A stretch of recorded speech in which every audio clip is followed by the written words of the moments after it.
सन्माननीय सदस्यांचे मी आभार मानतो की त्यांनी अनेक शंका या ठिकाणी उपस्थित केल्या, त्यामुळे महाराष्ट्राला या संदर्भातली वस्तुस्थिती ही समजण्यास मदत होणार आहे।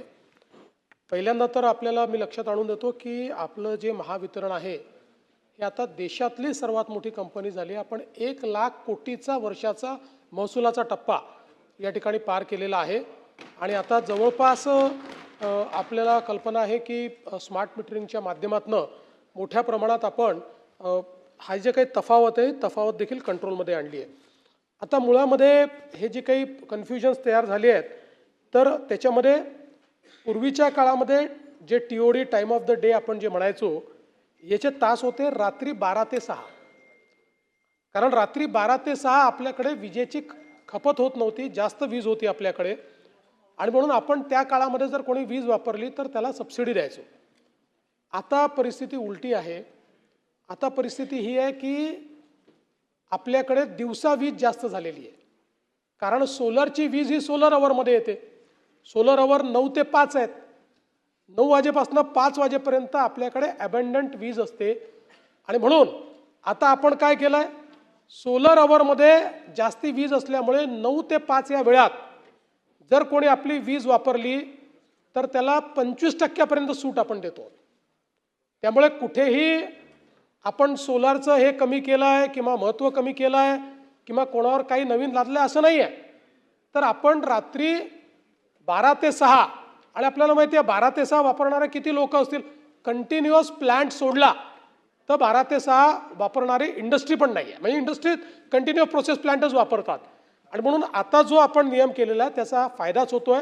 तथापि काही सोलर ऑपरेटर्सला असं वाटतं, कॅप्टिव्ह ज्यांनी जनरेशन केलेलं आहे, की आता काय झालं की त्यांच्या कॅप्टिव्ह जनरेशनशी आपण स्पर्धा करायला लागलो, कारण त्यांना कॅप्टिव्ह जनरेशनमध्ये जेवढा फायदा होत होता किंवा वापरण्यात फायदा होत होता आता काही काही ठिकाणी आपली वीज त्यापेक्षा स्वस्त मिळते आणि म्हणून त्यांचा तो प्रश्न निर्माण झाला आहे। पण आपण जे सांगितलं त्याच्यावरचा उपाय हाच आहे। आता जसं आपण energy storage system, battery storage system करतो आहे तशी त्यांनी बॅटरी स्टोरेज सिस्टीम केली तर त्यांना 24/7 कमी दराची वीज मिळेल आणि म्हणून आम्ही देखील सगळ्यांची चर्चा करतो आहोत आणि त्यांना प्रोत्साहित करतो आहोत की त्यांनी बॅटरी स्टोरेज, आता बॅटरी स्टोरेज स्वस्त देखील झालेलं आहे, म्हणजे अगदी 2 रुपये 8 पैसे, 9 पैसे, 10 पैसे, 90 पैसे, 2 रुपये 90 पैसे अशा परिस्थितीत बॅटरी स्टोरेज मिळतं आहे।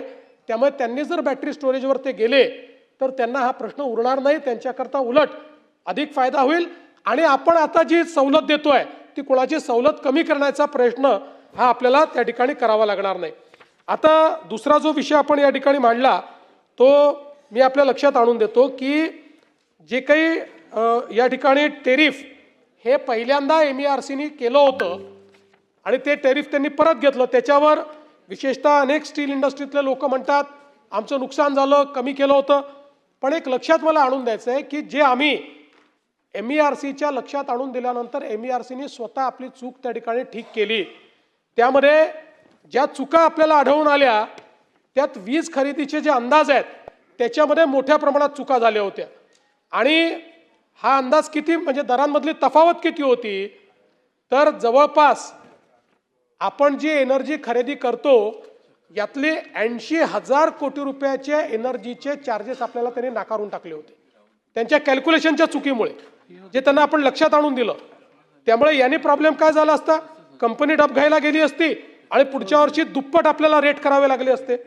दुसरं, जो भांडवली खर्च आहे, आपण आपला जो MSKVY 2.0 आपली मुख्यमंत्री सौर कृषी वाहिनी आरी पॉवर इव्हॅक्युएशनची जी काही योजना आहे यात ग्राहकांच्या संख्येतली वाढ, नवीन मागणी इत्यादी करता ज्या पायाभूत सुविधा आपल्याला तयार कराव्या लागणार आहेत, नवीन ट्रान्समिशन काही कॉरिडॉर्स लागणार आहेत, काही ट्रान्सफॉर्मर्स लावावे लागणार आहेत, काही ट्रान्सफॉर्मर्सचं, तर याचाही जवळपास 55,000 कोटीचा भार त्यांनी नकारला होता आणि TODमध्ये त्यांनी या ठिकाणी बँकिंगच्या संरचनेत काही बदल केला होता ज्याचा भार हा आपल्या इतर ग्राहकांवर पडत होता। म्हणजे आपल्याला मी सांगतो की आम्ही त्यांच्या लक्षात आणून दिलं की तुम्ही काय चूक करतात, तर त्यांनी औद्योगिक आणि व्यावसायिक ग्राहक जे आहेत यांचे दर 15%, 19%, 31% आणि 35% कमी दाखवले आणि त्याचवेळी कृषी ग्राहकांचे दर 30% वाढवले. तर ते त्यांच्या आपण लक्षात आणून दिल्याबरोबर त्यांनी सुमोटो ही ऑर्डर परत घेतली. ती परत घेतल्यानंतर त्यांनी या चुका सुधारल्या. पुन्हा त्या संदर्भात त्यांनी नवीन ऑर्डर, टेरिफ ऑर्डर जाहीर केली. ती केल्यानंतर काही लोक सुप्रीम कोर्टात गेले आणि त्यांनी सांगितलं की सुमोटो करत असताना देखील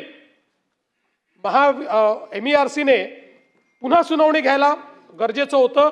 सुप्रीम कोर्टाने पुन्हा आदेशित केलं की MERCने पुन्हा सुनावणी घ्यावी. मात्र दरांना त्यांनी स्टे कायम ठेवला. त्यांनी सांगितलं की ते जे जुने दर आहेत ते लागू होणार नाही, जी सुधारित दर जे केलेले आहेत तेच लागू होतील. त्यामुळे त्याचा भार कुठलाही आपल्यावर आला नाही. आता ती सुनावणी पूर्ण झालेली आहे आणि लवकरच या ठिकाणी MERCचा जो काही निर्णय आहे तो निर्णय येईल. आणि आता ही चूक किती झाली होती हे जर मला लक्षात आणून द्यायचं असेल तर आपल्याला सांगतो की मी नाव घेणार नाही, पण जालना जिल्ह्यातल्या या नवीन जे टेरिफ त्यांनी केलं होतं, जे चुकीचं टेरिफ होतं, एका कंपनीला जालना जिल्ह्यातल्या एका वर्षाचं बेनिफिट होतं 250 कोटी रुपये. 250 कोटी रुपये. त्यामुळे हे आपण त्यांच्या लक्षात आणून दिल्यानंतर हे त्यांनी बदललेलं आहे. आणि म्हणून कुठेही औद्योगिक ग्राहकांवर, आणि आता सगळ्यात महत्त्वाचं काय आहे, सगळ्यात महत्त्वाचं आहे की आपल्याकडे गेल्या 3 वर्षामध्ये औद्योगिक विजेची मागणी 23% वाढली आहे. याचा अर्थ उद्योग मोठ्या प्रमाणात येत आहेत. दुसरं, आपण जर बघितलं तर आपल्याकडे महाराष्ट्रामध्ये आज उद्योगाकरता आपला वीज दर आहे 8 रुपये 32 पैसे.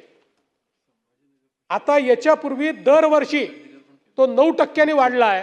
आता याच्या पुढचे 5 वर्ष दरवर्षी 1.2% तो कमी होणार आहे.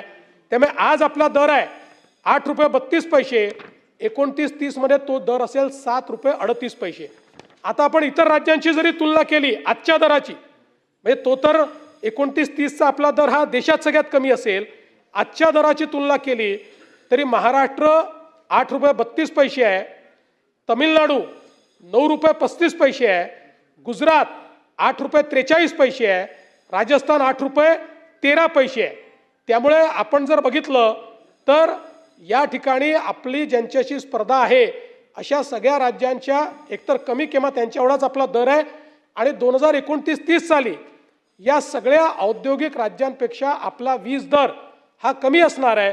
आणि म्हणून मला असं वाटतं की या संदर्भात महावितरणने केलेल्या ज्या उपाययोजना आहेत त्या उपाययोजनांमुळे राज्याच्या ग्राहकांना स्थिर आकार म्हणजे 5 वर्ष त्या ठिकाणी कुठली वीज दरवाढ होणार नाही अशा पद्धतीनं हे मल्टी इयर टॅरिफ आपण तयार केलेलं आहे.